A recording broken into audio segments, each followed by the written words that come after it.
중소기업이나 신용등급이 낮은 서민들이 은행에 가서 대출을 할 때 은행 쪽에서 예금이나 적금을 들도록 유도를 하죠. 이걸 이른바 꺾기라고 하는데요. 금융당국은 그동안 이 꺾기를 비롯한 여러 가지 금융사의 갑질을 근절하기 위해서 여러 가지 대책을 내놨었지만 사실상 쉽지 않았습니다. 이번에 금감원이 이런 금융사의 갑질을 막기 위한 대책을 다시금 내놓고 나섰는데요. 과연 어떤 내용들 담겼는지 경제부 원수경 기자와 함께 이야기 나눠보겠습니다. 네, 원 기자. 이번에 이 금감원이 내놓은 카드는 어떤 건가요? 네, 금융감독원은 우선 이 꺾기처럼 금융회사가 우월적 지위를 남용하는 행위를 근절하기 위해서 검사 강화라는 카드를 들고 나왔습니다. 최근 검사 제재 쇄신 방안을 발표하면서 검사를 좀 줄이겠다라고 발표했던 것과는 상반되는 기조라고 볼 수 있습니다. 그만큼 금융사의 갑질이 소비자의 피해로 이어진다, 이렇게 보고 있는 건데요. 금감원이 가장 중점적으로 들여다보고 있는 부분이 바로 꺾기입니다. 이 꺾기가 무엇인지 좀 다시 설명을 드리면은요. 금감원은 현재 중소기업이나 신용등급 7등급 이하의 저신용자가 은행에서 대출을 받을 때 대출 전후 한 달의 기간 동안 이 대출금의 1% 이상에 해당하는 금액에 해당하는 예금이나 적금, 보험에 가입하도록 하는 행위를 꺾기로 간주를 해서 규제를 하고 있습니다. 그동안 이 꺾기 간주 규제가 꾸준히 강화됐던 만큼 드러나는 꺾기 피해는 계속 줄고 있는데요. 하지만 이 한 달 1%라는 명시적인 규정을 교묘하게 피한 편법적인 꺾기 행위가 발생하는 경우도 많아지고 있습니다.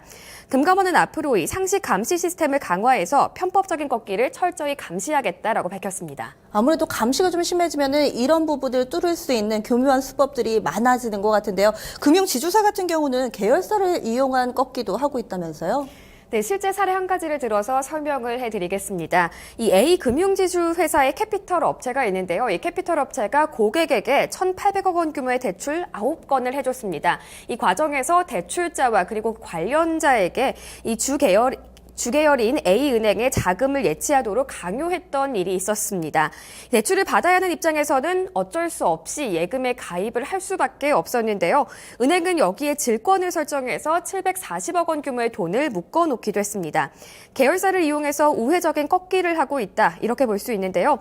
금감원은 올 상반기 중으로 자산 규모 상위 4개 금융지수 회사와 그 계열사를 대상으로 테마 검사를 벌여서 관련된 내용을 적발하겠다는 계획입니다. 또 위법 행위가 드러난다면 엄중 제재하겠다는 경고도 내놨습니다. 또 현재 상호금융이나 저축은행의 꺾기 규제가 은행보다는 조금 느슨하게 설정돼 있는데요. 상호금융조합은 중앙회를 통해서 꺾기 방지를 위한 자체적인 감독을 강화하도록 했고요. 또 저축은행도 현재 햇살론만 대상으로 적용하고 있는 꺾기 규제를 모든 대출로 확대하기로 했습니다. 네, 금융사들이 대출자에게 억지로 예적금에 가입하게 하는 건 문제가 되지만 하지만 자발적으로 정말 필요에 의해서 가입하는 사람들과 구분이 좀 애매모호한 것 같거든요. 이 문제점은 어떻게 해결이 될까요? 네, 금감원에서는 꺾기 규제의 근본적인 틀을 훼손하지 않는 범위 안에서는 불편을 해소할 수 있는 방안을 마련하겠다라고 밝혔습니다. 대출자가 자발적인 의사로 예금에 가입한 것을 이 객관적인 사실이 입증이 된다면은 이때는 예외를 해주겠다라고 밝힌 건데요. 다만 구체적인 방안에 대해서는 상품별로 예외를 둘지 아니면 상황에 따라 예외를 둘지 여부 등은 논의하고 있는 단계로 아직까지는 확정된 내용은 없는 상황입니다. 네, 그래요. 이 부분과 관련해서 내용을 좀 더 봐야 되겠네요. 그리고 또 꺾기 못지않게 대표적인 금융사의 갑질 중에 하나가 소송제기잖아요. 이 부분과 관련해서는 어떤 대책이 있을까요?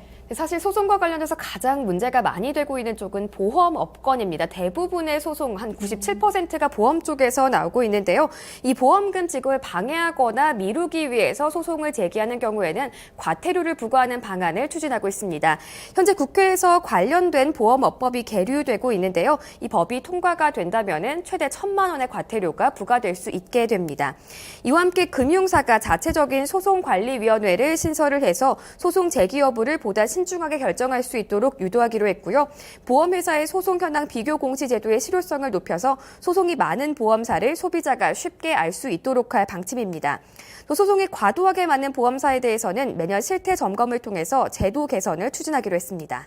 지난해 상당히 눈에 띄게 늘었네요. 1,000건이나 넘어가니까 상당히 좀 이 부분과 관련돼서 제재도 필요할 것 같습니다. 그리고 여기 내용에 보니까 예적금, 담보대출 상계 잔액도 문제로 삼았다라고 돼 있는데 이 부분은 어떤 내용인가요? 네, 대출을 받을 때 예금이나 적금을 담보로 삼고 대출을 해주는 그런 경우가 있습니다. 이렇게 대출을 받고 나서 나중에 원리금을 제때 갚지 못하게 되면은 그 전에 담보로 설정했던 예금이나 적금에서 이 갚지 못한 만큼의 원리금을 떼어가게 되는데요. 그렇게 하고 남은 금액이 바로 이 상계 잔액이 됩니다. 금융회사는 이 상계 잔액 당연히 고객에게 돌려줘야 하는 돈인데요. 그동안은 돌려주는데 좀 인색했다, 소극적이었다라는 지적이 나왔습니다. 금감원은 올해 중으로 은행권의 이 상계 잔액 반환 실태를 조사한다는 방침을 밝혔는데요. 전면적인 실태 점검을 벌인다는 방침입니다. 또 은행권에서는 반환하지 않은 상계 잔액을 조속히 주인에게 돌려주도록 조치를 하겠다라고 밝혔습니다. 이 밖에도 상호금융권에서 음성적으로 이뤄지고 있는 포괄 근저당도 문제가 되고 있는데요. 이 포괄 근저당이나 연대보증 관행에 대해서도 검사와 감독을 강화하겠다는 뜻을 밝혔습니다. 포괄 근저당이나 연대보증 행위에 대한 신고 포상금을 지급하는 방안도 추진하겠다고 밝혔습니다. 네, 대출과 관련된 이런 갑질 좀 하루빨리 근절됐으면 하는 바람 가져봅니다. 말씀 고맙습니다. 감사합니다.